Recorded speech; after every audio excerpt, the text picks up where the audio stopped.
ഒരു വൃക്ഷം അതിന്റെ ഫലത്താൽ തിരിച്ചറിയപ്പെടുന്നത് പോലെ മനുഷ്യൻ അവന്റെ പ്രവൃത്തിയിലൂടെയാണ് മനസ്സിലാക്കപ്പെടുന്നത്.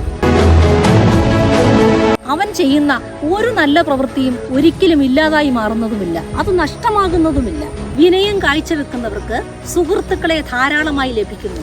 കാരുണ്യത്തിന്റെയും സ്നേഹത്തിന്റെയും വിത്തുകൾ വിതയ്ക്കുന്നവൻ സ്നേഹം വാരിക്കൂട്ടുന്നു. എന്നാൽ സ്വന്തം പ്രാധാന്യം ഉയർത്തിപ്പിടിക്കുന്നവരെയാണ് കൂടുതലായും നാം കാണാറുള്ളത്. നമ്മുടെ മനസ്സ് എപ്പോഴും എളിമയുള്ളതായി നാം മാറണം. രാവണൻ മരണശയ്യയിലായിരിക്കുമ്പോൾ രാമൻ ലക്ഷ്മണനോടായി പറയുന്നുണ്ട്, നീ ചെന്ന് രാവണനിൽ നിന്നും എന്തെങ്കിലും നല്ല ഉപദേശങ്ങൾ സ്വീകരിക്കൂ എന്ന്. കുറെ നേരം രാവണന്റെ അടുത്ത് ചെന്നു നിന്ന ലക്ഷ്മണൻ വളരെ നിരാശയോടുകൂടി തിരികെ വന്നു. അതിന് രാമൻ ലക്ഷ്മണനോട് ചോദിച്ചത്, നീ എവിടെയായിരുന്നു നിന്നിരുന്നത് എന്നാണ്. അതിന് ലക്ഷ്മണൻ രാമനോട് പറഞ്ഞത്, ഞാൻ രാവണന്റെ തലഭാഗത്തായിരുന്നു നിന്നിരുന്നത് എന്നായിരുന്നു. രാവണന്റെ തലഭാഗത്തായിരുന്നു എന്ന് കേട്ടപ്പോൾ രാമൻ ലക്ഷ്മണനോട് ഉപദേശിച്ചത്, നീ പോയി കാലുകളിൽ തൊട്ട് വന്ദിക്കുക, അപ്പോൾ നിനക്ക് ലഭിക്കേണ്ടത് ലഭിക്കും എന്നായിരുന്നു. മറ്റുള്ളവരെ നിസ്സാരമായി കരുതുന്നവർക്ക് ജീവിതത്തിൽ ഒന്നും പഠിക്കുവാൻ കഴിയുകയില്ല. വയലുകളിൽ നെല്ല് വളരുമ്പോൾ